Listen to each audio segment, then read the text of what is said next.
Assalamualaikum warahmatullahi wabarakatuh. Kawan, sebelum Anda memulai aktivitas hari, kita ikuti kajian Syarat Hikmah Dialog Fajar. Assalamualaikum warahmatullahi wabarakatuh. Alhamdulillah kawan, saya Fitriana Ayu kembali di program Dialog Fajar kerjasama Suara Surabaya Media dengan Pesantren Al-Quran Nurul Falah Surabaya. Kawan, kalau kita ngomongin rezeki kadang perlu dicari, ada juga yang tiba-tiba datang sendiri. Sebenarnya bagaimana sih cara memahami rezeki itu yang diusahakan dan rezeki yang dikirim gitu ya? Nanti kawan, kita akan bahas dengan Ustadz Mim Saiful Hadi. Assalamualaikum Ustadz Mim. Waalaikumsalam warahmatullahi wabarakatuh. Alhamdulillah, sehat ya Ustadz? Alhamdulillah sehat luar biasa. Nah, kalau Ustadz Mim datang ke sini ini juga satu di antara rezeki yang dikirim kayaknya Ustadz. Tapi sebenarnya diusahakan ya Ustadz. Dikirim atau harap-harap. Nah, diharap-harap itu Ustadz. Nah, Ustadz Mim, gimana sih cara kita itu memahami rezeki itu yang diusahakan dan dikirim gitu ya? Karena kan ada yang kerja itu dari pagi sampai ketemu pagi, kaki jadi tangan, tangan jadi kaki, sembarang jadi pokoknya jadi rezeki gitu. Nah itu gimana Ustadz? Monggo Ustadz. Ya baik, terima kasih Mbak Ayu, terima kasih kawan-kawan semuanya. Mari kita awali dengan memanjatkan pujian syukur kehadirat Allah Subhanahu wa Ta'ala yang telah melimpahi kita kenikmatan, beragam-ragam kenikmatan, sehingga di pagi hari ini kita bisa saling bertegur sapa, saling berbagi kebaikan, dan hari ini kita bertekad untuk menebarkan kebaikan. Insyaallah. Salawat dan salam tersanjung kepada junjungan kita Rasulullah Muhammad SAW beserta keluarga dan para sahabat semuanya. Bayu dan kawan-kawan semuanya yang dirahmati Allah. Memang pagi-pagi bahas rezeki kok paling tepat Mbak Ayu. Alhamdulillah, betul Ustaz. Ya apalagi hari-hari ini, hari-hari seperti ini ya, katanya masih berat ini, imbas dari COVID ya. Kemudian dampak krisis di berbagai belahan dunia karena ada peperangan atau ada konflik antar bangsa ya. Sehingga sepertinya kok berat gitu ya. Ini pun juga sebenarnya ya pokoknya kelihatannya loh kalau saya baca-baca sejarah, baca-baca kisah-kisah itu ya zaman dulu pun ya orang sudah begitu atau sudah seperti ini ya yang dihadapi orang itu. Sampai-sampai ada seorang ulama besar ya, ulama besar yang saya rasa sangat terkenal beliau ini yaitu Imam Maliki radhiyallahu an. Beliau ini gurunya Imam Syafi'i. Beliau berdua kemudian karena kefaqihannya, karena kealimannya dan sangat beliau adalah orang yang alim alamah. Beliau kemudian mendirikan atau menjadi imamnya madhab. Salah ada madhab Maliki dan madhab Syafi'i. Sebetulnya beliau berdua ini guru sama murid. Jadi memang sudah sejak dulu dalam tradisi ilmu ya, tradisi ilmu di dunia Islam itu guru sama murid berbeda pendapat itu hal yang sangat lumrah itu ya, dan biasa gitu ya. Tidak sesuatu yang kalau istilah kita sekarang gak elok gitu ya. Sungguh biasa. Nah ini beliau berdua ini berbeda pendapat soal datangnya rezeki. Kalau pintunya rezeki nanti di pembahasan yang lain ya, ini datangnya rezeki Mbak Ayu. Seperti yang Mbak Ayu tadi sampaikan, ada orang itu yang bekerja keras, metenteng seperti itu ya. Betul. Kemudian gak dapat, ataupun dapat ya gak nyucuk katanya ya, gak nyucuk. Ya betul Ustaz. Atau sebaliknya ini ada orang kelihatannya duduk tok ya, duduk saja itu ya, bahkan dicurigai ngingu. Iya. Apa pesugihan ya. Iya. Nah, ternyata wah keren sekali itu ya, penghasilannya, pendapatannya besar. Nah suatu ketika antara Imam Malik dan Imam Syafi'i ini berdiskusi. Kalau Imam Malik itu kan pendapatnya kan begini, bahwa rezeki itu datang tanpa sebab. Cukup bertawakal, maka Allah akan mengirimkan rezekinya kepada kita. Ya, kita kerjakan apa yang menjadi bagian kita, dan nanti selanjutnya terserah Allah. Allah yang akan menentukan bagiannya untuk kita. Karena lahir itu karena sudah beserta dengan gelasnya masing-masing, ya kan? Ono sing gelas jumbo, gelas mini, ya gelas tanggung gitu ya. Tetapi Imam Syafi'i malah sebaliknya. Bagi Imam Syafi'i tidak begitu. Beliau membuat perumpamaan, seandainya seekor burung tidak keluar dari sangkarnya, bagaimana mungkin ia akan mendapatkan rezeki? Nah, menurut Mbak Ayu kan podo bener gitu ya. Bisa juga kan ya. Nah, tetapi bagi Imam Syafi'i tidak. Ya, yang benar ya pendapat Imam Syafi'i bahwa tidak mungkin rezeki itu datang dengan sendirinya tanpa usaha, tanpa ikhtiar yang kita lakukan gitu ya.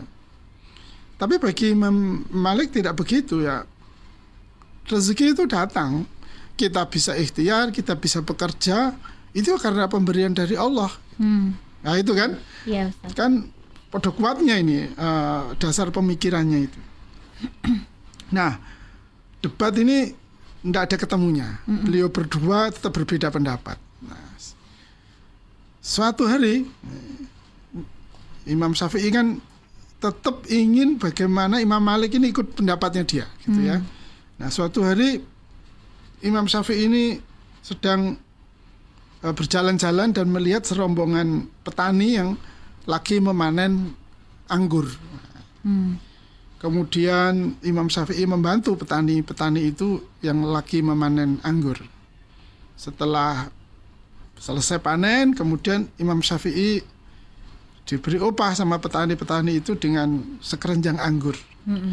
Jadi biasa ya, walaupun guru besar itu ya, orang fakih, orang yang alim, terus ulama yang sangat masyhur, dia bekerja itu biasa ya. Jadi enggak bagi kita itu enggak apa-apa itu ya, enggaklah kemudian ulama besar terus jaim itu ya. Enggak, kalau di khazanah kita tradisi ilmu itu ya para ulama itu ya berilmu, bekerja itu bukan sesuatu yang yang perlu dikonfrontasikan gitu ya. Nah, begitu Imam Syafi'i ini dapat anggur dari petani itu, dia langsung teringat, wah iki tak tunjukkan ke guru saya itu, ke Imam Malik, bahwa pendapatnya Imam Malik itu salah, pendapatku yang benar. Buktinya ini, karena aku dapat anggur karena aku bekerja. Nah, itu ya. Wah, dengan apa namanya, rasa bangga ya, bersegera bergegas menuju ke rumahnya Imam Malik. Begitu sampai di rumahnya Imam Malik, dengan bangganya Imam Syafi'i memamerkan kebenaran teorinya. Terbukti loh, ini loh saya gitu, menceritakan saya dapat anggur karena saya bekerja memanen atau memetik anggur, maka saya dapat upah anggur. Ditaruh di mejanya Imam Malik, ditunjukkan dan dipersilakan. Imam Malik ya ketawa saja, tersenyum sambil berkata kepada Imam Syafi'i, nah, benar juga kan pendapatku? Sehari ini aku memang tidak keluar kemana-mana gitu, dan aku juga tidak bekerja memetik anggur gitu ya. Aku berdoa memohon kepada Allah. Wah, betapa enaknya ya kalau aku memakan anggur pada hari ini. Tiba-tiba kamu datang kepadaku dan membawa anggur, dan ini aku sekarang menikmati anggur tanpa aku harus bekerja memetik anggur maksudnya. Tetapi Allah mendatangkan kepada saya anggur yang luar biasa lezatnya melalui tanganmu gitu. Maka keduanya pun saling ketawa. Ya betul juga kan itu ya. Imam Syafi'i yang bekerja keras, kemudian dia mendapatkan anggur hasil gitu ya, upah, kemudian beliau bangga bahwa aku dapat ini karena aku bekerja. Sebaliknya Imam Malik juga begitu. Begitu Imam Syafi'i datang dengan membawa anggur dan menyuguhkan untuk gurunya, sang Imam Malik juga dengan senyumnya, loh ini buktinya aku tidak perlu bekerja, aku tidak bekerja ikut memanen anggur, tapi aku dapat anggur juga kan itu. Lah ini yang disebut dengan keluasan rezeki, Mbak Ayu. Ya, jadi memang rezeki kita itu dari segi datangnya ada yang disebut dengan kasbiyah. bahwa ada rezeki-rezeki yang harus kita usahakan. Dapatnya oleh iku ya kudu diupayakno, harus diikhtiari. Ya tidak mungkin padi itu tumbuh dengan sendirinya tanpa ditanam. Kan begitu ya? Betul, Ustaz. Tidak mungkin kita itu memperoleh ikan di laut tanpa kita memancing atau menjala. Sebaliknya begitu, ada rezeki-rezeki yang sifatnya hasbiyah. Rezeki-rezeki yang memang Allah datangkan kepada kita. Tanpa kita tahu apa ikhtiar yang kita lakukan, tanpa kita tahu pekerjaan apa yang kita lakukan, ternyata Allah telah menentukan rezekinya buat kita. Dan itu sering juga terjadi.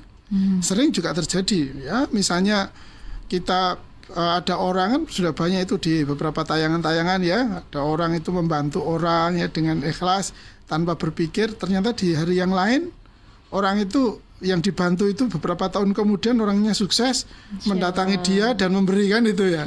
Ada juga nggak kepikiran dulu waktu memberi gitu saja kan.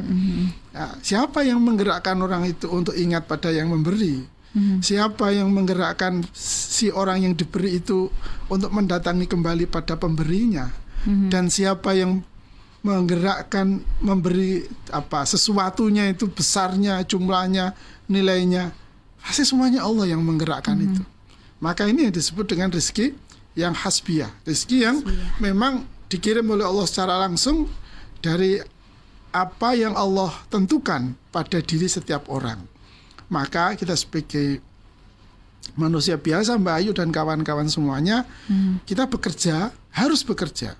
Bukan untuk menentukan berapa dapat yang kita peroleh. Tapi kita bekerja dengan sungguh-sungguh ini, kita niati sebagai rasa syukur kita.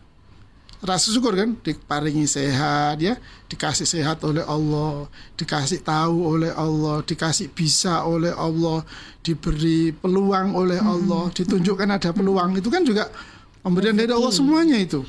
Itu yang kita syukuri dengan cara atau dengan ekspresi. Ya kita bekerja dengan sungguh-sungguh, mengeluarkan segenap tenaga kita, mengerahkan segenap pemikiran kita, mengoptimalkan setiap peluang yang kita hadapi dengan satu niat, kita bersyukur kepada Allah. Karena kalau kita begitu, nanti rezeki yang kita dapat ini tidak hanya kasbiyah, artinya tidak hanya yang hasil usaha kita saja. Kalau sudah Allah memberi itu kan ukurannya nggak tahu kita. Oh pasti ukurannya jauh lebih besar kan, jauh lebih bernilai. Pada saat kita kan sama dengan kalau kita makan pada saat kenyang kan paling ya sudah gitu aja kan. Tapi ketika kita sangat lapar, kita membutuhkan makan, tiba-tiba ada orang datang memberi kita makan. Walaupun sego karo iwak klothok misalnya ya. Insyaallah juga ya. Rasanya kan Masya Allah, nikmat sekali. Jadi kawan-kawan semuanya yang dirahmati oleh Allah, rezeki itu datangnya memang dari dua keadaan. Yang pertama adalah rezeki yang kita usahakan, dan yang kedua rezeki yang dikirimkan oleh Allah. Oleh karena itu, apabila kita bekerja keras, itu tolong niatkan untuk mengungkapkan rasa syukur kita kepada Allah atas karunia yang diberikan kepada kita, sehat, kuat, dan seterusnya. Demikian pula kalau kita mendapatkan rezeki dari jalan yang hasbiyah yang kita nerima begitu saja, maka ya jangan menyombongkan diri. Wah, encene aku pantes rek, aku ki wong apik. Sa SS-nya peleng dhewe aku ya. Ndak gitu. Itu adalah kasih sayang Allah yang ujungnya kembali ya harus disyukuri juga, agar kita tidak jumawa, agar kita tidak sombong kemudian lupa diri. Kalau untuk tadi itu Ustadz, kayaknya rentan ya Ustadz ya, merasa kayak wah jangan aku pantas gitu. Supaya kita langsung mengingat gitu tuh apa Ustadz yang mudah dilakukan? Apakah dengan sodaqoh atau seperti apa Ustadz? Sebetulnya gampang Mbak.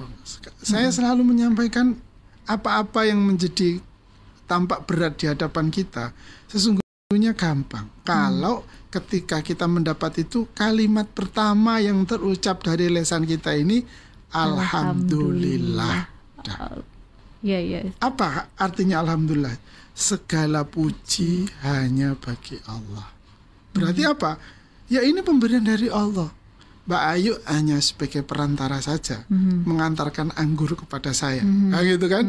Mbak Ayu mengantarkan teh, menyajikan teh panas di hadapan saya sekarang ini.